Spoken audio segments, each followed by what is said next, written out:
सारा देशर नजर थिला सुप्रीमकोर्ट को उपरे अयोध्या मामला रे आज सुनानी पर नजर रही हेले पुणी थरे तारीख गड़ाई देइछंती उच्चतम न्यायालय।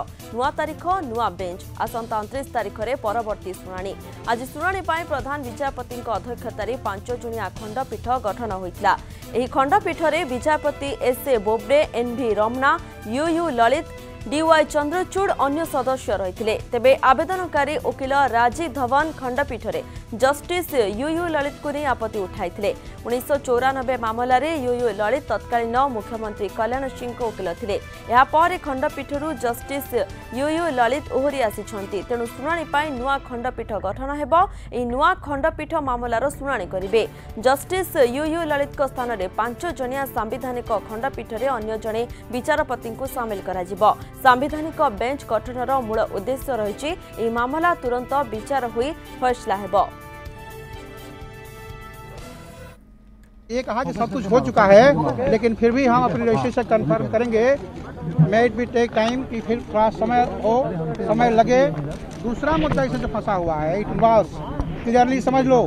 दूसरा जो मुद्दा खड़ा हुआ है, हिंदी समझ और नीचे बेटा सीधे तौर पे नहीं कहा, पर उन्होंने वो पॉइंट आउट किया जिसमें जस्टिस ललित ने कहा कि मैं इस मामले को फर्दर नहीं। नई बेंच बनेगी और कोर्ट ने ये भी डायरेक्ट किया रजिस्ट्री को कि वो मैटर जो ट्रांसलेशन अभी भी पेंडिंग है उसको कंप्लीट करें। विधान पीठ बैठी तो आज से सुनवाई शुरू होनी थी, लेकिन शुरू में ही उन्होंने सबसे पहले जस्टिस ललित पर निशाना साधा कि उनको इस बेंच का पार्ट नहीं होना चाहिए, और दूसरा उन्होंने कहा कि ट्रांसलेशन कंप्लीट नहीं है। इन सारी बातों को एक मैं और बात बता दूं, उन्होंने यह भी कोशिश की डालने की, जो 3 जजेज की बेंच सुनवाई की तो चीफ जस्टिस को एडमिनिस्ट्रेटिव साइड पर अगर उन्होंने 5 बेंच बनाया तो जो मामला ऑलरेडी डिसाइड हो चुका है उसको पुनर्जीवित करने की कोशिश रही है मुस्लिम पक्षकार के वकीलों की। जजेज ने खुद मशवरा किया।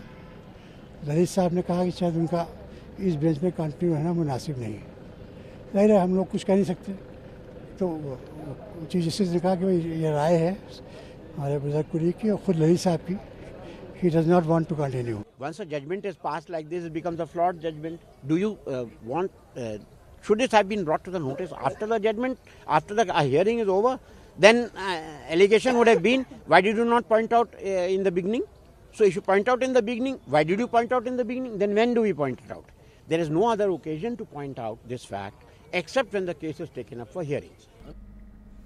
अयोध्या मामला रे सुनानी घुंचिबा परे विभिन्न महलरू प्रतिक्रिया आसी। आसंतु सुनवा नित्य प्रति सुनवाई होगा। जल्द से जल्द राम जन्मभूमि के मुकदमा में नित्य प्रति सुनवाई करके केस फाइनल में पहुंचाया जाए।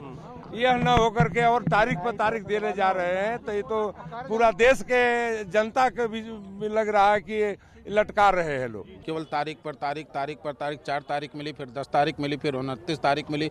हम लोग क्या इस पर विश्वास करें? लेकिन विश्वास कम हो रहा है, और ये विश्वास कम होना ठीक नहीं है, क्योंकि विश्वास कम फलदायक कम। और अगर ऐसे तारीख पर तारीख बढ़ता जाएगा तो एक समय ऐसा आएगा कि हिंदू समाज विवश हो जाएगा। 1992 की घटना पुनः दोहराई जा सकती है। कोर्ट चलता है सबूतों के आधार पर। अगर हम कोर्ट गए हैं तो कोर्ट का फैसला भी मानेंगे। सबूत पेश करो, फैसला कराओ। कोर्ट फैसला करेगा सबूतों के आधार पे। हम बार बार कहते हैं कि कोर्ट में सबूत पेश करो, फैसला कराओ। आज करे अभी करे हम मानेंगे। मुसलमान पक्षकार भी मानेगा, हिंदू पक्षकार भी मानेगा। अयोध्या मामला रे तारीख पर तारीख गड़ी चलिथिबा बेले विभिन्न संगठन सुप्रीमकोर्ट आगे प्रतिवाद करिसेंते। प्रधान विचारपति जस्टिस रंजन गोगोई विरोध में नाराबाजी करिसेंते। जो कपिल सिब्बल की बात को मानते हुए 2017 से इस मामले को जो बार बार टाला जा रहा है, उसके विरोध में हम यहाँ हैं कि इसको जल्दी निपटाया जाए, क्योंकि ये देश का बहुत बड़ा झगड़ा है। और इसको अपने राम मंदिर के लिए प्रोटेस्ट कर रहे हैं कि इसका फैसला जल्दी से जल्दी हो, क्योंकि ये देर पे देरी करी जा रहे हैं। और इसमें कपिल सिब्बल जी का पूरा आता है विषय, जिसको ये टालते जा रहे हैं। 110 करोड़ हिंदुओं की आस्था का विषय, जिसको ये कोर्ट सीरियसली नहीं ले रही। रात को आतंकवादी के लिए कोर्ट खुल सकती है और राम मंदिर के लिए तारीख पे तारीख।